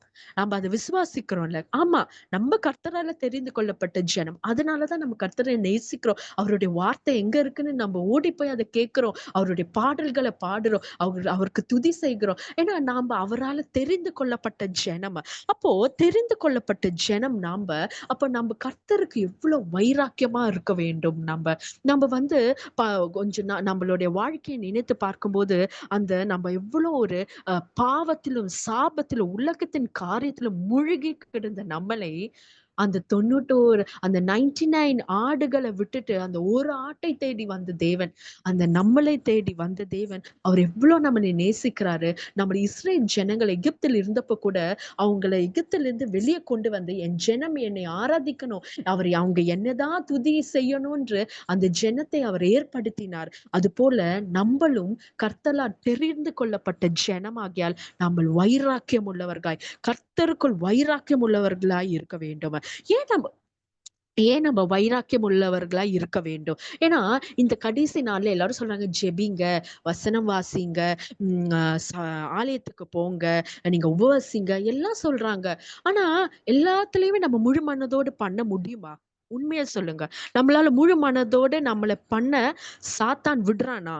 நம்ம வந்து ஒரு வசனம் வாசிக்கணும் போதுதான் தூக்கம் வரும். இல்ல ஏதாவது சண்டை வரும். நம்ம குடும்ப ஜெபம்னு உட்காரும் போதுதான் ஏதாவது ஒரு மனஸ்தாபம், ஏதாவது தேவையில்லாத பேச்சு வரும். இல்ல ஆலயத்துக்கு போகும்போதுதான் நம்ம எல்லாத்துக்கும் கல்யாணத்துக்கெல்லாம் ஃபர்ஸ்ட் ஆளா போய் நிப்போம். எல்லாத்துக்கும் ஃபர்ஸ்டா போய் வேலையில ஃபர்ஸ்டா போய் நின்றுவோம். ஏன்னா பைசா கிடைக்குது, சேலரி வரும். ஆனா ஆலயத்துக்கு நம்ம எவ்வளவு நாள் லேட்டா போயிருக்கோம். கர்த்தர் நமக்கு முன்பாக அங்க நின்று கொண்டு இருக்கிறார். என் மகன் என் ஜனம் வருவாங்க, என்னை ஆராதிப்பாங்க. ஆனா நம்ம எவ்வளவு கேர்லெஸ்ஸா நம்ம இருந்த நாட்கள் உண்டு. அப்போ நான் நினைச்சேன், எல்லாரும் இப்படி சொல்றாங்களே, அப்ப எப்படி நம்ம எல்லாத்துலயும் கரெக்டா இருக்க முடியும்? எப்படி நம்ம இருக்க முடியும்? எக்ஸாம்பிள் சொல்றேன். நம்ம ஒரு தாயும் தகப்பனும் குழந்தைகளும் தாத்தா பாட்டிகளும் அவங்க வந்து அந்த அப்பா சொல்றாங்க, சரி நாளைக்கு நம்ம ஃபேமிலி டூர் போலாம் எல்லாரும். ஆனா நாளைக்கு ஃபர்ஸ்ட் கண்டிஷன், நாளைக்கு 4 மணிக்கெல்லாம் ஏஞ்சிக்கணும் எல்லாரும். அப்பதான் சீக்கிரமா நம்ம டிராவல் பண்ணி அந்த டெஸ்டினேஷன் அடைய முடியும்னா, நமக்கு எவ்வளவு தூக்கம் இருந்தா கூட 4 மணிக்கு எஞ்சிப்போம்ல. பிள்ளைகள் ஸ்கூலுக்கு போறப்போ அழுவாங்க. ஆனா டூருக்கு போனோம்னு சொன்னா 4 மணிக்கு எஞ்சிடுவாங்க. அந்த நைட்டே சில குழந்தைகள் தூங்க மாட்டாங்க. அவ்வளவு சோர்வெடுந்தா இருந்தாலும் ஒரு சந்தோஷம், ஒரு வைராக்கியம், ஒரு பேஷன். அது நம்மளோட பிடிச்ச இடத்துக்கு நாங்க போறோம். அப்போ அந்த இடத்துல அந்த ஒரு வைராக்கியம் இருக்கு. நம்ம எப்படியாவது சீக்கிரம் எஞ்சிடணும். நம்ம அந்த டைமை மிஸ் பண்ணிடக்கூடாது. நம்ம அப்பா கோவப்படுற மாதிரி வச்சுக்க கூடாது, நம்மள விட்டுட்டு போயிடுவாங்களோ அப்படி ஒரு பயம் அதெல்லாம் இருக்கும். அதனால கரெக்டா நம்ம பண்ணிடுவோம் அந்த வைராக்கியம். அப்போ உலகத்தின் காரியத்துக்கு இவ்வளவு ஒரு வைராக்கியம் நம்ம செலுத்தும் போது, ஏன் நம்ம கர்த்தருடைய சின்ன சின்ன விஷயத்துல நம்ம வைராக்கியம் செலுத்தாமல் அவ்வளவு அசதியா இருக்கும்? நம்ம ஒரு ஒலிம்பிக்ஸ்ல ஒருத்தவங்க அந்த ஒரு ஸ்போர்ட்ஸ் வீரன் தெரிந்து கொள்ளப்பட்டானா, அவன் இராவும் பகலும் அவன் அவன் கண் விழித்து அவன் அந்த ஒர்க் அவுட் பண்ணி எக்ஸசைஸ் பண்ணி அந்த ஸ்போர்ட்ஸ் அந்த கேம நல்லா விளையாடி விளையாடி விளையாடி அவனே ப்ரிப்பேர்டா அந்த ஒலிம்பிக் அந்த லைன்ல வந்து ப்ரிப்பேர்டா இருப்பான் அவன். அப்போ நாம வந்து நம்மளும் அந்த எப்படி அந்த ஸ்போர்ட்ஸ் வீரர் தெரிந்து கொள்ளப்பட்டானோ அந்த ஒலிம்பிக்ஸ்ல, நாமளும் பரலோக ராஜ்யத்துக்கு என்று தெரிந்து கொள்ளப்பட்ட ஜனம். அப்ப நம்ம எவ்வளவு ப்ரிப்பேர்டா இருக்க வேண்டும், எவ்வளவு வைராக்கியமா நம்மளே காத்து கொள்ள வேண்டும். நாம காம்ப்ரமைஸே பண்ணக்கூடாது. No compromise. எப்பவுமே ஞாபகம் வைங்க, no compromise for heavenly work. கர்த்தருடைய ராஜ்யத்துக்கு நம்ம காம்ப்ரமைஸ் பண்ணவே கூடாது. ஏன் தெரியுமா? கர்த்தர் சொல்றாரு வெளிப்பாடுல வெளிப்படுத்தின விசேஷம் 3ஆம் அதிகாரம் 15 16 சொல்றாங்க. அவங்க இப்படி சொல்றாங்க, நீங்க குளிரும் இல்லாமல் அனலும் இல்லாமல் வெதுவெதுப்பா இருந்தால் நான் உன்னை வாந்தி பண்ணி போடுவேன் என்றாங்க. அவங்களுக்கு தேவையில்லைங்க. கர்த்தருக்கு அநேகர் இருக்காங்க. அவங்க நம்ம தேடி போல கர்த்தர் தான் நம்மளை தேடி வந்தாங்க. அப்ப அவ்வளோ பெரிய பாக்கியத்தை நம்ம இழந்து விடலாமா? கேர்லெஸ்ஸா இருந்து இழந்து விடலாமா? உலகத்தின் காரியத்துக்கு இம்பார்ட்டன்ஸ் கொடுத்து இழந்து விடலாமா? அவ்வளோ பெரிய பொக்கிஷங்க இந்த மண்ணிலும் இந்த மண்ணுக்காக அந்த மாணிக்கத்தை நம்ம இழந்து விடலாமா? அதான் கர்த்தர் சொல்றாங்க, நீங்க குளிரும் இல்லாமல் அனலும் இல்லாமல் அப்படியே வெது வெதுப்பா நம்ம ஓட்டிடலாம் காலத்தை. அப்படியே போய் ஜெபிக்கலாம், அப்படியே போய் வசனம் வாசிக்கலாம், ஒன்று புரியலனா கூட கடமைக்கு வாசிக்கலாம், கடமைக்கு சர்ச் போலாம், எல்லாரும் பாக்குறாங்க போலனா கேட்பாங்க. அப்படிலாம் கடமைக்கு பண்றேன்னு சொன்னா அவர் வாந்தி பண்ணி போட்டு விட்டு போயிட்டே இருப்பாரு. அவருக்கு தேவையில்லை. அவரோட ஜீவனை கொடுத்தாரு. கடைசி சொத்து ரத்தத்தையும் நமக்காக கொடுத்திருக்கிறார். அப்ப நம்ம எவ்வளவு வேல்யூ பண்ணணும் அவருடைய விஷயத்துல எவ்வளவு வைராக்கியமா நம்ம இருக்க வேண்டும். ஏலியா வந்துட்டு வைராக்கியம் உள்ளவராய் இருந்ததுனாலதான் அவரு வானத்துல இந்த அக்கினியை போட பண்ணார். கர்த்தர் செய்தார், கர்த்தர் அதை நிறைவேற்றினார். அதே போலதான் எலிசா வந்து எலியா சொன்னாங்க, நீங்க நீ போ எலிசா, நான் வந்து கர்த்தர் என்னை அழிக்கிறார், நான் பெத்தேலுக்கு போகணும், எரிகோக்கு போகணும், யோர்தானுக்கு போகணும், நீ போன்னு. ஆனா எலிசா போகல. அவர் வந்து, நான் போக மாட்டேன், எஜமானனை விட்டு நான் போக மாட்டேன், நான் அவர் கூட தான் இருப்பேன். அந்த வைராக்கியம், நான் எலியா கூட தான் நான் இருப்பேன், நீங்க போறதை நான் பார்க்கணும். அந்த வைராக்கியத்தை பார்த்து ஏலியா கேட்டாங்க, உனக்கு நான் என்ன செய்ய வேண்டும் என்று கேட்டாங்க. ஏலியாக்கு செஞ்ச தேவன் உனக்கு என்ன செய்வேன், அக்கினியை போட பண்ணுன்னு சொன்னப்போ போட்டாரு. அதே எலிசா கிட்ட ஏலியா கேக்குறாங்க, உனக்கு நான் என்ன செய்யணும்னு.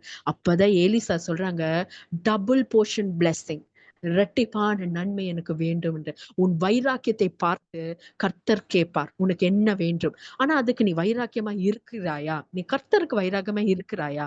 உன்கிட்ட கேள்வி கேட்கணும்னா, உனக்கு என்ன வேணும்னு கேட்கணும்னா அதுக்கு நீ ஒழுங்கா இருக்கிறியா? ஃபர்ஸ்ட் நீ கர்த்தருக்குள் பற்றி இருக்கிறாயா? நீ வைராக்கியம் உள்ளவனா இருக்கிறாயா? உனக்கு தந்திருக்கிற இந்த பெரிய பதவி, இந்த ஹெவன்லி அந்த கிங்டம் அதோட வேலைகளை நீ கரெக்டா செய்கிறாயா?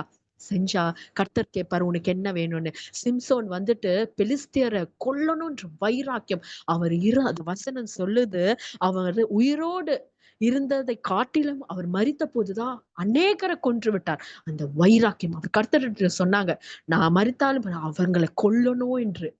அவருக்கு அந்த வைராக்கியத்தை கர்த்தர் கண்டு அவர் இருக்கிற நாளை விட இருந்து அந்த ஜனங்களை அழித்ததை விட அவர் மரித்த பின்பு அழித்த ஜனம்தான் அதிகம் வசனம் சொல்கிறது. அப்போ வைராக்கியம் உள்ளவர்களாய் நம்ம காணப்பட வேண்டும். இப்ப இந்த வைராக்கியம் சொல்றோமே, எல்லாரும் வைராக்கியம். அப்ப நம்ம சொல்ல, சிஸ்டர் நானும் தான் வைராக்கியமா இருக்கேன், நீங்க சொல்ற மாதிரி வைராக்கியமா இருக்கேன். ஆனா நான் ஒரு கேள்வி கேட்கிறேன், நீங்க வந்துட்டு அறிவுக்கேற்ற ஒரு வைராக்கியம் உங்களுக்குள் இருக்கிறதா? அறிவுக்கேற்ற ஒரு வைராக்கியம் உங்களுக்குள் இருக்கிறதா? இங்கிலீஷ்ல சொல்லுது, இங்கிலீஷ்ல பைபிள்ல சொல்லுது, is it your zeal for God, is it based on knowledge அது அறிவுக்கேற்ற ஒரு வைராக்கியமா, இல்ல சும்மா ஏதோ நானோன்னு ஒரு இருக்கணும்னு சொல்ற ஒரு வைராக்கியமா? அப்படியே அதுல அப்படி நம்ம பார்க்கும்போது இயேசு வந்துட்டு இந்த பரிசேயர்களுக்கும் சதுசேயர்கள் அவங்க வந்துட்டு ரொம்ப கடமைகளை பின்பற்றுறவங்க. அந்த லாஸ் ஜூஸோட அந்த யூதர்களுடைய அந்த கட்டளைகளை பிரமாணங்களை கரெக்டா பின்பற்றிடுவாங்க. உபவாசங்களை கரெக்டா எடுத்துடுவாங்க. அவங்களுக்குள்ள தப்பே கண்டுபிடிக்க முடியாது. அத வசனம் சொல்லுது. மத்தேயு 23 மத்தேயு 23ஆம் அதிகாரம் 2ஆம் வசனத்துல மோசேயுடைய ஆசனத்தில் உட்கார்ந்து இருக்கிறவர்கள் அவங்க. அப்ப அந்த அளவுக்கு அவங்க எல்லாமே ஃபாலோ பண்றாங்க. பட் அவங்கள பார்த்து இயேசு சொல்லுகிறாங்க, மாயக்காரரே உங்களுக்கு ஐயோன்றாங்க. இங்கிலீஷ்ல சொல்லுது, யூ ஹைப்போக்ரைட்ஸ். அவங்க வேற எந்த ஜனத்தையும் பார்த்து இயேசு சொல்லல. இந்த எல்லா கட்டளைகளையும் தான் அவங்க பின்பற்றுறாங்க. எல்லாமே தான் பண்றாங்க. உபவசிக்கிறாங்க. அந்த எல்லா பிரமாணங்களும் கீழ்ப்படிறாங்க. ஆனா ஏன் கர்த்தர் அவங்களை பார்த்து மாயக்காரரேன்னு சொல்றாங்க? உங்களுக்கு ஐயோன்னு ஏன் சொல்றாங்கன்னா, வாசிக்கலாம். மத்தேயு வந்துட்டு 23ஆம் அதிகாரம் 27ஆம் வசனம். மாயக்காரராகிய வேத பாரகரே, பரிசேயரே, உங்களுக்கு ஐயோ! வெள்ளை அடிக்கப்பட்ட கல்லறைகளுக்கு ஒப்பாய் இருக்கிறீர்கள். புறமே அலங்காரமாய் காணப்படும், உள்ளேயோ மரித்தவர்களின் எலும்புகளினாலும் சகல அசுத்தத்தினாலும் நிறைந்திருக்கிறீர்கள். அப்ப பாருங்க, அவங்க எல்லாமே தான் கடைப்பிடிக்கிறாங்க. ஆனா வந்துட்டு அவங்க வெளிப்புறம் தான் அந்த ஒரு ஃபேஷன், அந்த ஒரு எப்படி வேஷம் அணிந்திருக்காங்க. சோ அது அறிவுக்கேற்ற ஒரு வைராக்கியம் கிடையாது. ரோமர் 10:2 சொல்லுது. 10:2 இப்படியாக அது வசனம் சொல்லுகிறது. தேவனை பற்றி அவர்களுக்கு வைராக்கியம் உண்டென்று அவர்களை குறித்து சாட்சி சொல்லுகிறேன். நான் சாட்சி சொல்றேன்ப்பா. ஆகிலும் அது அறிவுக்கேற்ற வைராக்கியம் அல்ல. அது அறிவுக்கேற்ற ஒரு வைராக்கியமே இல்ல. இப்படிப்பட்ட ஒரு அறிவுக்கேற்ற வைராக்கியம் இல்லைன்னா, உங்களுக்கும் ஐயோ! நம்மளுடைய லைஃப்ல நம்ம அறிவுக்கேற்ற ஒரு வைராக்கியம் தான் நம்ம வாழ்கிறோமா? அப்படி இல்லைன்னா, இப்ப நம்ம யோசித்துக் கொள்ளணும். இதே அந்த பாரிசீஸ்க்கும் சதுசீஸ்க்கும் சொன்ன அந்த மாயக்காரரே அதேதான் நம்மளிடத்திலும் கர்த்தர் சொல்கிறார். உங்களுக்கு ஐயோ! நம்ம அறிவுக்கேற்ற ஒரு வைராக்கியம் நம்மளுக்கு இருக்க வேண்டும். தாவீது வந்துட்டு சங்கீதம் 69ஆம் அதிகாரம் 9ஆம் வசனத்துல தாவீது சொல்கிறாங்க, உமது வீட்டை குறித்த உண்டான அந்த பக்தி வைராகியம் என்னை பட்சிக்கிறது என்று.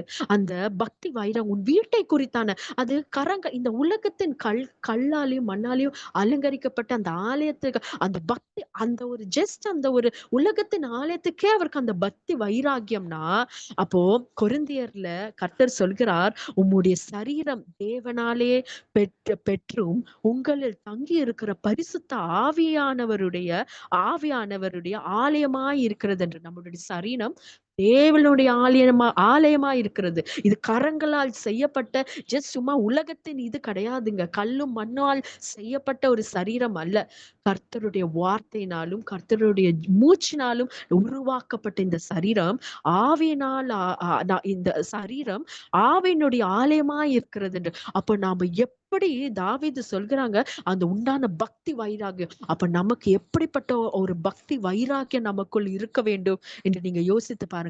அப்படிப்பட்ட ஒரு பக்தி வைராக்கியத்துல நம்ம இருக்கிறோம் இப்போ இந்த நாட்களில. எப்ப பார்த்தாலும் யாராவது ஒருத்தங்க சொல்லிட்டாங்கன்னா ஒரு வைராக்கியம் வந்துடும், ஒரு கோபம், ஒரு எரிச்சல், பொறாமை. இப்படிப்பட்ட உலகத்தின் காரியங்களுக்கு தான் நாங்க வைராகியம் கொண்டிருக்கோம். கர்த்தருக்கு அந்த பக்தி வைராகியம் நமக்குள்ள இல்லைங்க. நமக்குள்ள அப்படின்னா கர்த்தர் வாந்தி பண்ணி போயிட்டே இருப்பாரு நம்மள. அவர் மகா இரக்கமுடையவர். ஆனாலும் அவருடைய கட்டளைகளை கீழ்ப்படியாமல் விட்டுவிட்டால் அவர் நம்மளை வாந்தி பண்ணி விட்டுடுவோம் என்று லவோதிகா சபை பார்த்து கர்த்தர் சொல்லுகிறார். நாம கர்த்தரால் தெரிந்து கொள்ளப்பட்ட ஜனம். யாரு உயர்ந்து இருந்தாலும், யாரு நம்மள என்ன பேசினாலும் நீங்க மனசுல நினைச்சுக்கோங்க, நான் கர்த்தருடைய கருத்துல அந்த ஒரு முத்திரை மோதிரமாக இருக்கிறேன். நான் பொறாமப்பட மாட்டேன். நான் யாரையும் தப்பா பேச மாட்டேன். யாரையும் குற்றம் சொல்ல மாட்டேன். யாரையும் ஜட்ஜ் பண்றதுக்கு எனக்கு அதிகாரம் இல்ல. நீங்க யோசிக்கணுங்க. நம்ம எப்பவுமே ஒரு ஸ்டெப் உயர்ந்துதான் நிக்கணும். ஏன்னா நம்ம வேலை செய்கிறது இந்த இட்டர்னல் க்ளோரி, அந்த ஒரு நிரந்தரமான ஒரு கர்த்தருடைய ராஜ்யத்துக்கென்று நம்ம தெரிந்து கொள்ளப்பட்ட ஜனம். அப்படினால நம்ம வந்து இந்த சின்ன சின்ன இந்த பொறாமை, இந்த கஷ்டம், இந்த முறுமுறுப்பு, இந்த அந்த பிரச்சனை, வீட்டு பிரச்சனை, நாத்தனார் பிரச்சனை, கடன் தொல்லை, இதெல்லாம் இருக்குங்க. உலகத்துல கஷ்டம் இருக்கு. யாருக்குதான் கஷ்டம் இல்ல? கர்த்தருக்கும் கஷ்டம் இருக்கு. ஆனா அதெல்லாம் ஒரு சைட் தள்ளி வச்சு சொல்லுங்க. அதை பார்த்து சொல்லுங்க, கர்த்தர் என்னை மேன்மையாக வைப்பார், என்னை வாளாக்காமல் தலையாக்குவார், என்னை நான் கடன் கொடுப்பதில்லை, நான் வந்து கடன் வாங்குவதில்லை, நான் வந்து கடன் கொடுப்பாய் அப்படின்னு வசனத்தை அறிக்கையிடுங்க. எப்பவுமே சொல்லுங்க, நம்மள ஒரு படி மேல இருக்கிறவங்க, நம்ம ராஜாக்களுடைய பிள்ளைகள். நம்ம இந்த சின்ன சின்ன விஷயத்துக்கு டைமே வேஸ்ட் பண்ணாதீங்க. Waste of time, waste of energy, waste of health. பொறாம படப்பட நம்ம எலும்புகள் அப்படியே அப்படியே குறுகி போயிடுமா?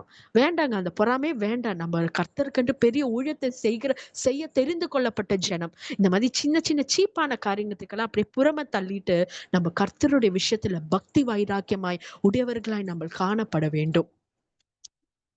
இப்போ நான் வந்துட்டு கொஞ்சம் பாயிண்ட்ஸ் நான் எழுதி வச்சிருக்கேன். எப்படி எந்தெந்த விஷயத்துல நம்ம வந்து இந்த உலகத்துல பக்தி வைராக்கியமா இருக்க முடியுமா? முதலாவது நான் இப்படி யோசிச்சுட்டு இருக்கிறப்போ, பரிசுத்த ஆவியானவரை பெற்றுக்கொள்வதில் நம்ம பக்தி வைராக்கியம் உள்ளவர்களாய் காணப்பட வேண்டும். பரிசுத்த ஆவியானவர் நமக்கு தேவை.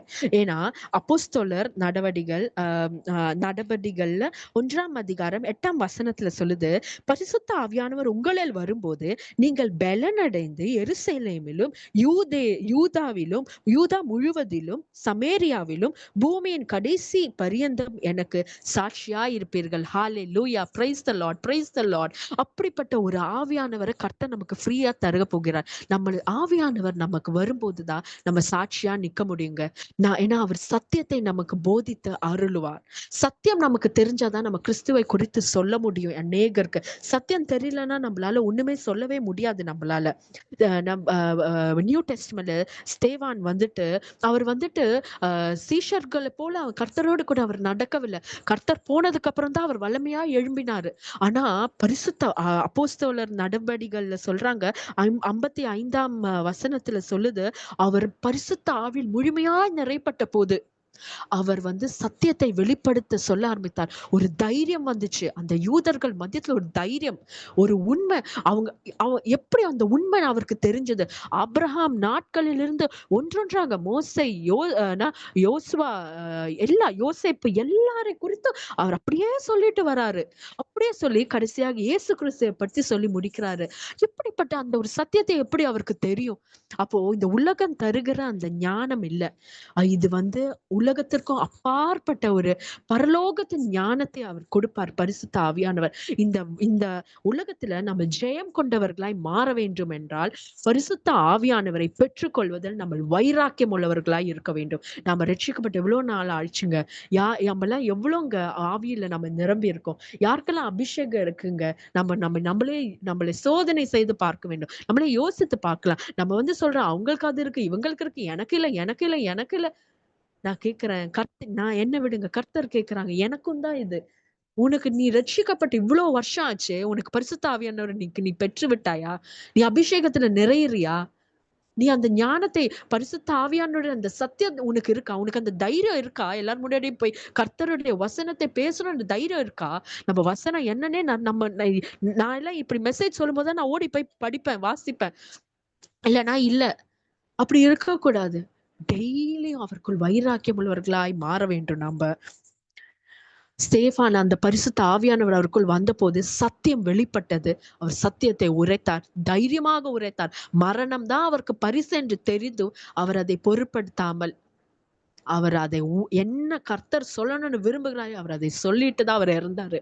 நல்ல ஒரு சாட்சியாக அவர் மரித்தாரு. அப்ப யார் இந்த பரிசுத்த ஆவியானவர்? யாரு? நம்ம யோவான் 16ஆம் அதிகாரம் 13ஆம் வசனம் வாசித்தோம்னா, he's a spirit of truth. அவர் உண்மை, அவர் வந்துட்டு சத்தியத்தின் ஒரு ஆவி. அது அடுத்தது ஜெனசிஸ் 1:2 ஆதியாகமம் 1ஆம் அதிகாரம் 2ஆம் வசனம், இஸ் a மேக்கர். அது ஆதியாகமத்துல சொல்லுது, உலகம் ஒன்றுமே இல்லாமல், ஒரு ஃபார்ம்லெஸ், ஒன்றுமே இல்லாம இருந்து ஆவியானவர் அதில் அசைவாடினார். அந்த ஒன்றுமில்லாத ஒரு இடத்துல அவர் அது வந்த போது முழுமையாக அது ஆயிற்று. அப்போ ஒன்றுமில்லாததை இருக்கிறவைகளை போல உருவாக்குகிறவர் அவர். அவர் ஒன்றுமே இல்லை, எல்லாம் இருட்டா இருந்தது. அவர் வந்தா வெளிச்சம் இருக்கு. அடுத்தது யோவான் அதே 14ஆம் அதிகாரம் 26ஆம் வசனத்தில் சொல்லி ஹீஸ் ஆர் ஹெல்பர். நமக்கு நமக்கு அவர் நமக்கு அவங்க ஹெல்ப் பண்ற ஒரு பரிசுத்த ஆவி. அது நமக்கு நம்மளை கம்ஃபர்ட் பண்ற ஒரு பரிசுத்த ஆவி. அதை நம்ம பெற்றுக்கொள்ள வேண்டும். கண்டிப்பாக இது நம்ம பரிசுத்த ஆவியானவரை நம்ம வைராக்கியமாக இருந்து பெற்றுக்கொள்ள வேண்டும். அந்த சீஷர்கள் எப்படி பெற்றுக்கொண்டாங்க தெரியுமா? கர்த்தர் சொன்னாங்க, நீங்க எங்கேயும் போகாம எருசலேமில் இருந்து பெற்றுக்கொள்ளுங்க. எருசலேம் வந்து தேவனுடைய பிரசனம். நீங்க தேவனுடைய பிரசனத்துல இருங்க, வைராக்கியமா இருங்க. எவ்வளோ உலகத்தின் காரியத்துக்கும் வைராக்கியமாக இருந்து பெற்றுக்கொள்கிறோம். இனிமே நம்ம கர்த்தருடைய பிரசனத்துல அமர்ந்து வைராக்கியமாய் பரிசுத்த ஆவியானவரை பெற்றுக்கொள்ளலாம். இரண்டாவது ஸ்தோத்திரம் ஸ்தோத்திரம். இரண்டாவது கனிகளை நம்ம வந்து பரிசுத்த ஆவியானவருடைய கனிகளையும் வரங்களையும் பெறுவதில் நம்ம வைராக்கியம் உள்ளவர்களா இருக்க வேண்டும். நம்ம இந்த 2 விஷயம் மிகவும் முக்கியங்க, ரொம்ப முக்கியமானது. நம்ம வந்து இந்த கனியும் இந்த வரங்களையும் பெற்றுக்கொள்ள வேண்டும். கடைசி நாட்கள் அன்பே இல்லைங்க, எங்க பார்த்தாலும் சண்டை, எங்க பார்த்தாலும் தாழ்மே இல்லைங்க. எனக்குமே பேசுறேன், எனக்கும் தான் இது தாழ்மே இல்லை. ஒண்ணு சொன்னா உடனே கோபம், கேட்டா மூக்கு மேல கோபம் வருதான். அப்ப நாமெல்லாம் என்ன சாட்சி வாழ்கிறோங்க நம்மலாம். ஹல்லேலூயா, ஸ்தோத்திரம். கர்த்தருடைய அந்த கனிகளை நம்ம பெற்றுக்கொள்ள வேண்டும். நம்ம அந்த கலாத்தியரில் எழுதினது போல, கலாத்தியர்ல சொன்னதை போல அன்பு, சந்தோஷம், சமாதானம், நீடிய பொறுமை, தயவு, நற்குணம், விசுவாசம், சாந்தம், இச்சையடக்கம். இது ஒன்றொன்றும் நம்ம ரீட் பண்றப்போ எல்லாமே ஃபால்ஸ். நம்ம லைஃப்ல ஒன்னொன்னும் அன்பு இருக்கா? நோ. சந்தோஷம் இருக்கா? நோ. சமாதானம்? நோ. நீடிய பொறுமை? நோ. எப்பயாவது இருக்கும். தயவு எப்பயாவது. இப்படிதாங்க நம்ம சொல்லிட்டு வரோம். எதுலயாவது இருக்குப்பா, எனக்கு அன்பு இருக்குப்பா, நம்மளை விட மற்றவர்கள் நம்மளை கொடுத்து சொல்லணுங்க. அதுதாங்க உண்மையான சாட்சி. இந்த கனிகளை பெற்றுக்கொள்வதில் நாம் மிகவும் வைராக்கியம் உள்ளவர்களா இருக்க வேண்டும். அப்பதான் நம்ம கிறிஸ்துவனை வெளிப்படுத்த முடியும்.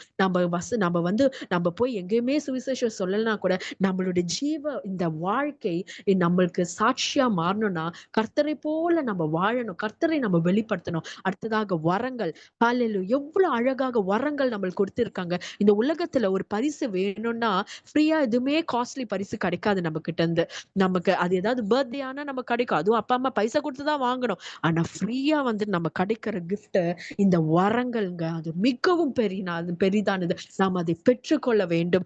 ஞானத்தை போதிக்கும் வசனம். ஓ ஹல்லேலூயா, ஞானம். இந்த நாட்கள்ல ஞானம் தாங்க நிறைய பேருக்கு, நமக்கெல்லாம் ஞானம் தாங்க குறைவு இருக்கு.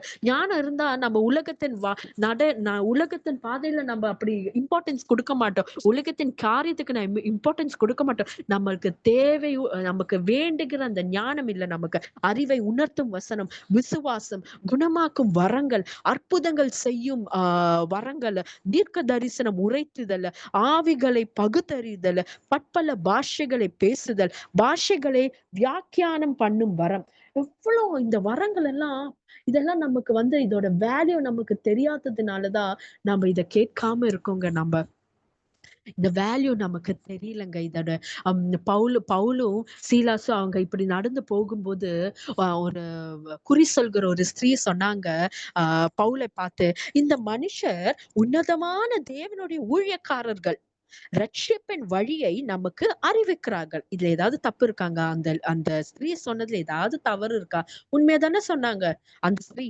இந்த மனுஷர்கள் உன்னதமான தேவனுடைய ஊழியக்காரர்கள், ரட்சிப்பின் வழியை நமக்கு அறிவிக்கிறாங்க. உண்மையதானே சொன்னாங்க.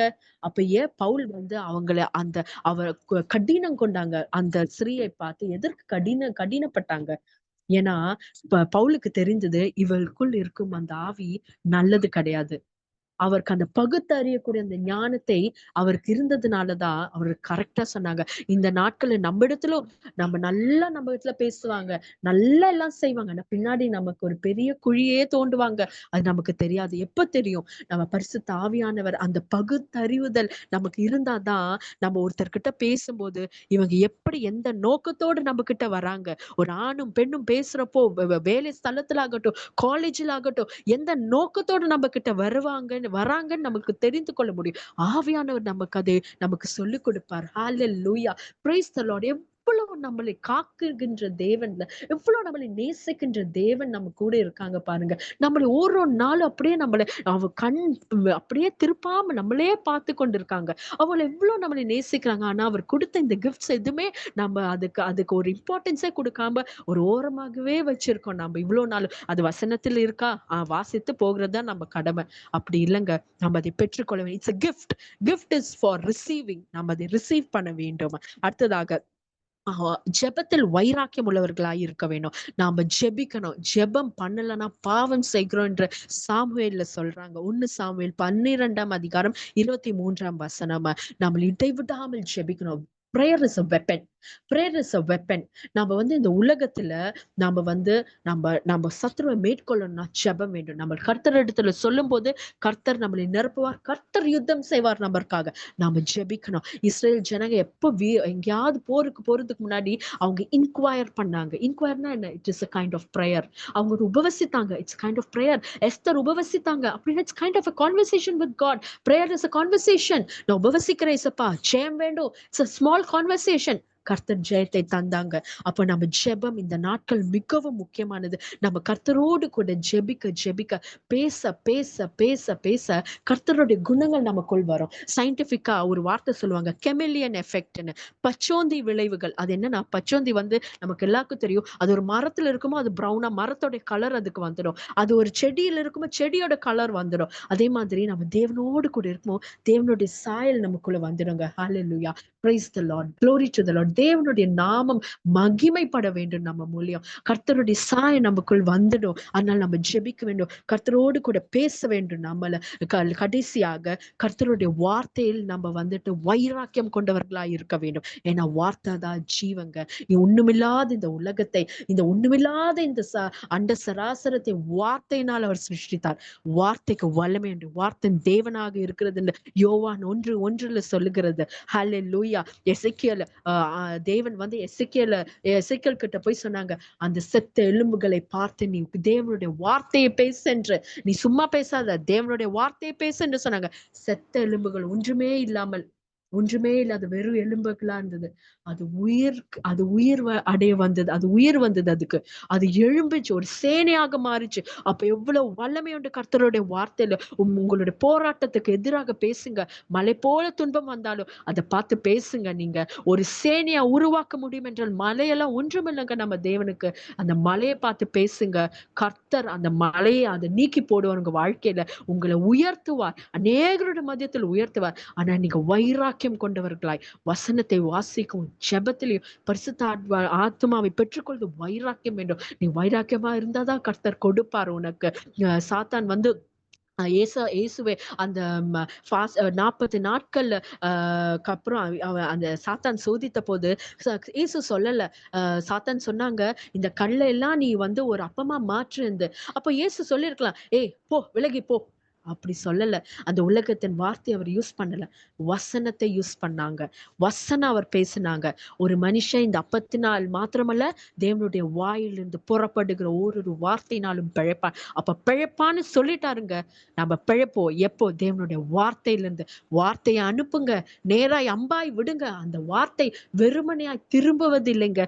அது ஒரு பதிலோடு தான் வருவாங்க. உங்க எதிரியை பார்த்து பேசுங்க. உங்க கடன் பிரச்சனையை பார்த்து நம்ம பேசலாம். நம்மளுடைய போராட்டம், நம்மளுடைய பலவீனத்தை பார்த்து நம்ம பேசலாம். வார்த்தையில பேசுங்க. சும்மா போன சாத்தானுக்கு தெரியும் இது என்ன வார்த்தை என்று. வசனத்தை ஒத்து பேசும்போது அவன் ஓடி விடுவான். அவன் நடுங்கிடுவான். வசனத்திற்கு அவன் நடுங்குவான். வசனத்துக்கு வல்லமை உண்டு. அதை நேராக நாம அனுப்பணுங்க. எல்லாவற்றுக்கும் வசனத்தை பேசுங்க. ஒருத்தர் உங்களை வேதனைப்படுத்திட்டாங்களா, மனசுல சொல்லுங்க. ஆனா கர்த்தருடைய கருத்துல அந்த முத்திரை மோதிரமாக இருக்க யாருன்னு என்ன சொல்ல முடியும்? நான் ராஜாவின் பிள்ளைன்னு சொல்லுங்க. உங்களே நீங்க தேற்றப்பா, உங்களே நீங்க ஆறுதல் படுத்துங்க. நீங்க மனுஷனுடைய ஆறுதல்களை தேடி போகாதீங்க. எந்த விஷயத்துக்கும் நம்ம மனுஷனை தேடி போய் கடைசி நாட்கள்ல நான் மனுஷனே எங்க போகணும்னு தெரியாம ரோபோட்ஸை நம்பிட்டு இருக்காங்க. ஏஐ நம்பிட்டு இருக்காங்க. எங்க டெக்னாலஜி ஐடில எல்லாம் ஏஐ நம்பிட்டு இருக்காங்க. ஆனா நாம ஏஐயும் வேண்டாம், ரோபோட்டும் வேண்டாம். வசனத்தை நம்புவோம். வசனத்தில் அப்படியே முழுமையாக நம்ம பற்றி கொள்வோம். ஒரு ஜெயம் கொண்ட வாழ்க்கை நம்ம வாழ்வோம். நம்ம இந்த வசனத்துல எல்லாமே அவங்க அப்படி பண்ணுங்க இப்படி பண்ணுங்க சொன்னா, வெளிப்பாடுல மட்டும் ஜெயம் கொண்டவர்களாய் மாற வேண்டும். ஜெயம் கொண்டவர்களாய். நீங்க எல்லாத்தையும் பண்றீங்க, ஜெயம் கொண்டவர்களாய் மாறாவிட்டால் நீங்க அந்த சொர்க்கராஜ் அந்த ஹெவன்லி கிங்டம் நீங்க நம்ம உள்ள போக முடியாது. ஜெயம் எடுத்தாதான் உனக்கு அந்த கிரீடம். ஜெயம் இல்லைன்னா கிரீடம் கிடையாது. நம்ம ஜெயாளிகளாய் மாற வேண்டும். கர்த்தருக்கு ஸ்தோத்திரம். கர்த்தர் மட்டுமாய் நம்ம ஒருத்தர் கூட பேசியதற்காக ஸ்தோத்திரம். நான் விசுவாசிக்கிறேன் இந்த நாட்களில் இந்த உலகத்தின் சின்ன சின்ன காரியத்தை அப்படியே புறமே தள்ளிட்டு கர்த்தருடைய சமூகத்தில் வைராக்கியம் கொண்டவர்களாய் நம்ம மாற வேண்டும். ஒரு டிசிஷன் எடுக்கலாமாங்க, நம்ம ஜெபிக்கணும். ஒரு 2 days அந்த பிராக்டிஸை கொண்டு வாங்க, ஒரு 3 days கொண்டு வாங்க, 1 week கொண்டு வாங்க. அப்படியே அது நம்ம ஒரு ஹேபிட்டா மாறிடுங்க. ஒரு மாற்றம் நமக்குள்ள பார்க்கணுங்க. நம்ம ஊழியக்காரர்கள் நம்மள ஒரு மாற்றம் பார்க்க வேண்டும். நம்மளுடைய பிலீவர்ஸ் நம்மளுடைய வீட்டில் இருக்கிறவங்க நமக்குள்ள ஒரு மாற்றம் பார்க்க வேண்டும். வேலை ஸ்தலத்துல நமக்குள்ள ஒரு மாற்றம் பார்க்க வேண்டும். என்ன இப்படி மாறிட்டேன்? ஆமா, நான் கர்த்தருடைய பிள்ளை சொல்லணும் இல்லைங்க, மனசுக்குள்ளே சொல்லுங்க. கர்த்தர் பெருமை அடைவார். அவர் மகிமைப்படுவார். கர்த்தருக்கு ஸ்தோத்திரம். அப்பா நன்றி ஆண்டவரே, நீங்க எங்களோடு கூட பேசினதற்காக ஸ்தோத்திரம். ஸ்தோத்திரம் அப்பா. அப்பா இந்த கர்த்தாவை இந்த வசனத்தில் ஒன்றொன்றிலும் ஆண்டவரே அதன்படி நாங்கள் கேட்டு அப்படியே விட்டு விடாம அதன்படி அப்பா வைராக்கியம் உள்ளவர்களாய் வாழ, வைராக்கியம் உள்ளவர்களாய் நடக்க, வைராக்கியத்தோடு கர்த்தாவே அந்த ஜெயத்தை கர்த்தாவே ஜெயாலியாய் நாங்கள் மாறுவதற்கு அந்த கிரீடத்தை பெற்றுக்கொள்ள எங்களுக்கு அந்த கிருபை தாங்கப்பா. எங்களையும் கொண்டு நீங்க பெரிய காரியங்களை செய்வேன் என்று சொன்னீங்களே, செய்யுங்கப்பா. நாங்கள் கர்த்தாவே அப்பா எங்களையே நாங்கள் ஒப்பு கொடுத்து ஜெபிக்கிறோம். எங்களுடைய கர்த்தாவே அப்பா ஜெபத்தை கேட்டதற்காக ஸ்தோத்திரம். இந்த பிளாட்ஃபார்மை நீங்கள் ஆசீர்வதித்து ஒவ்வொருத்தரையும் கர்த்தாவே அப்பா உங்களுடைய கரத்தில் ஒரு அன்பாக நீங்க எடுத்து பயன்படுத்துங்க. தேவனுடைய கரத்தில் ஒரு அம்பாக ஒரு வெப்பனாக ஒவ்வொருத்தரை எடுத்து பயன்படுத்துங்க. கடைசி நாட்கள் யுத்த வீரர்களாக எங்களை மாற்றுங்கப்பா. சத்ரு வெக்கப்பட்டு போகணும் ஆண்டவரே, எங்களை பார்த்து பயந்து ஓடணும் ஆண்டவரே. நன்றி அப்பா. எங்கள் ஜெபத்தை கேட்டதற்காக ஸ்தோத்திரம். இயேசுவின் நாமத்தில் கேட்கிறோம் நல்ல பிதாவே. ஆமென், ஆமென், ஹalleluya, ஆமென். Amen. Thank you, sister. Thank you so much, sister.